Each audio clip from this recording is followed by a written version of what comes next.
Good morning and welcome to the 7th meeting in 2026 of the Local Government Housing and Planning Committee. I remind all members and witnesses to ensure that their devices are on silent. And Mark Griffin and Fulton McGregor are joining us remotely this morning.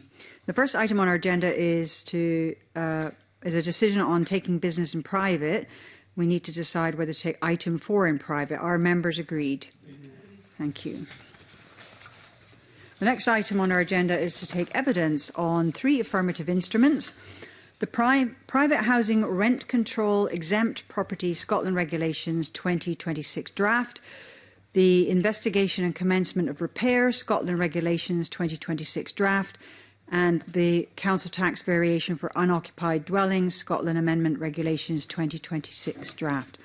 In addition, we'll also take evidence on an anticipated instrument on minimum energy efficiency standards in the private rented sector. And in the first panel, we are joined in the room by Gillian Campbell, who's the Director at the Existing Homes Alliance Scotland, Anna Gardner, who is the Senior Policy Advisor at Scottish Land and Estates, and Gillian McLeese, who's the National Director at the Chartered Institute of Housing Scotland. And online, we're joined by Tom Ockenden, who is the Policy Lead at the Scottish Federation of Housing Associations. And I welcome you all to the meeting and thanks for coming along to discuss these SSIs with us. There's no need for you to turn on your microphones. We'll do that for you. Tom, there might be a bit of a pause as your microphone comes on and off. We're familiar with that. Don't worry when it shows up and you can start speaking. So we're now going to bring in questions. We've just got about an hour and 10 minutes for this, so I'm going to be quite tight on time. I might cut you off and do that kind of thing. But so also we'll try to direct our questions. Not all of the questions are relevant for all of you. And we'll try to direct our questions in the first instance to people. So my questions are...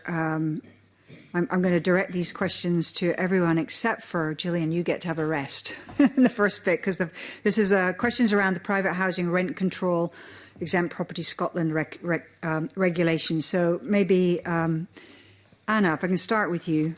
I'd be interested to get a sense from you whether you agree in principle with the proposed exemptions for mid-market rent and build-to-rent properties from these rent control area provisions.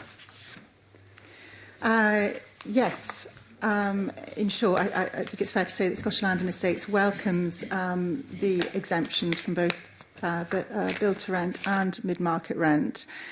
It very much recognises that the build-to-rent exemption helps rebuild investor confidence and supports new build rental supply. SLE also would like to just flag a bit of a caveat here. The eligibility criteria of less than that you've got to have more than 6 units under a single planning consent is problematic because we feel that this cuts out possible new build specifically for rent in rural areas. Yes, we agree. CIH welcome the exemptions both for mid-market rent and build-to-rent. We called with others for these exemptions to come into practice for investors to prevent any barriers to supply of new homes across Scotland. It gives a choice for all renters during a housing emergency. So we welcome the exemptions and can see no issue with the definitions as provided. Okay, great. Thanks very much. And Tom?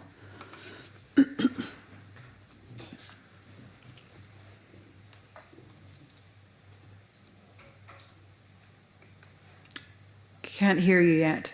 Hang on a minute. So the microphone is on, but so something on your end maybe.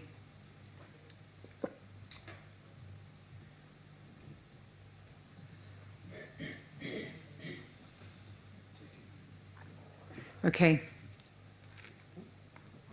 Try now? No. Okay. All right. I'm going to have to move on. So I've got So Anna and Gillian, until we can get Tom on board, it's going to be between the two of you. So I'd like to get a sense of what the likely impact, so maybe Gillian, if I can come to you on this one, of the regulations are on tenants and landlords. I think it's from a landlord and a tenant point of view, anything that can guarantee certainty of new home delivery is a positive. The regulations themselves will allow landlords to have investment money to invest within their properties and keep it to the standards we would require. And for tenants themselves to have an element of choice, renters to have a choice across all tenures is important. Anything that is a barrier to those choices would seem is detrimental. Okay, great, thanks. And Anna, anything to add to that?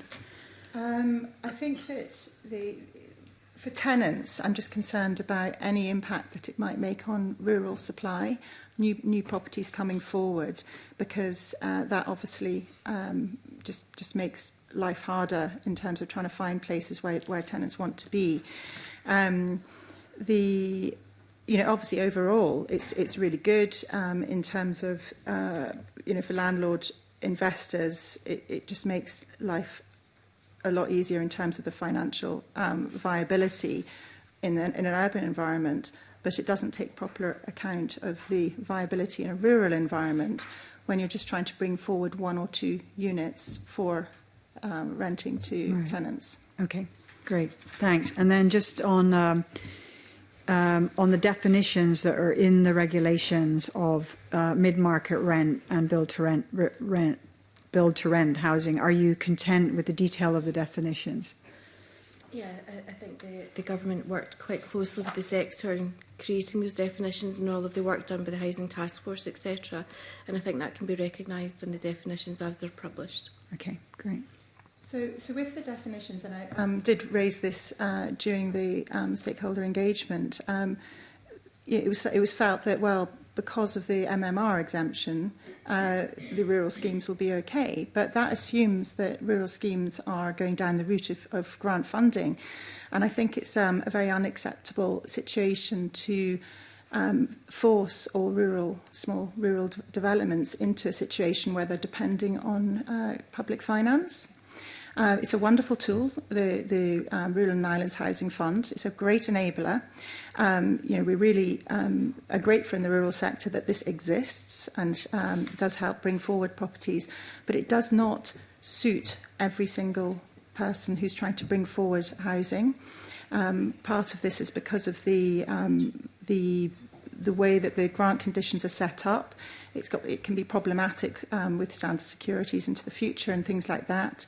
And I think that a way around the situation would be to make the Rural and Islands Housing Fund more flexible, so that there was a more of an acknowledgement of the ongoing investment that people have to make into these properties into the future, because the grant is very much only there to help get the thing off the ground. It's rarely more than 50%, and we'd like to see that grant basically appeal to more people, and then that might counteract the situation where people are not wanting to use the grant, and then they would actually get caught out by the fact that if a rent control area was put on a location, they're going to have issues over securing. With an unviable project already, they're going to have issues security getting funding. Okay, is this something that you've raised with the government?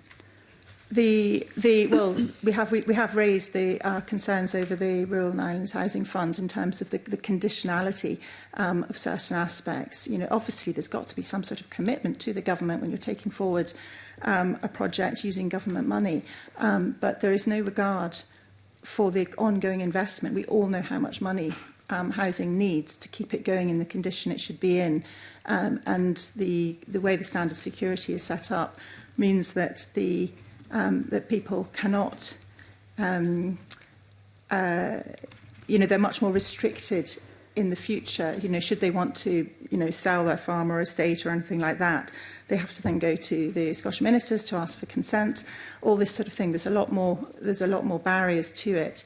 use of the rural housing burden and things like that. There's also sorts of other tools that could come into play to put the protections so that the housing stays housing into the future. Okay. It's probably going a little bit off message Yeah, here, but it is, okay. it is relevant because it's all about yeah. solutions. Thanks very much. I'm just going to check. Have we got Tom on board with audio now? If it doesn't work, we could go to a short suspension. Okay. Oh, he's gone now.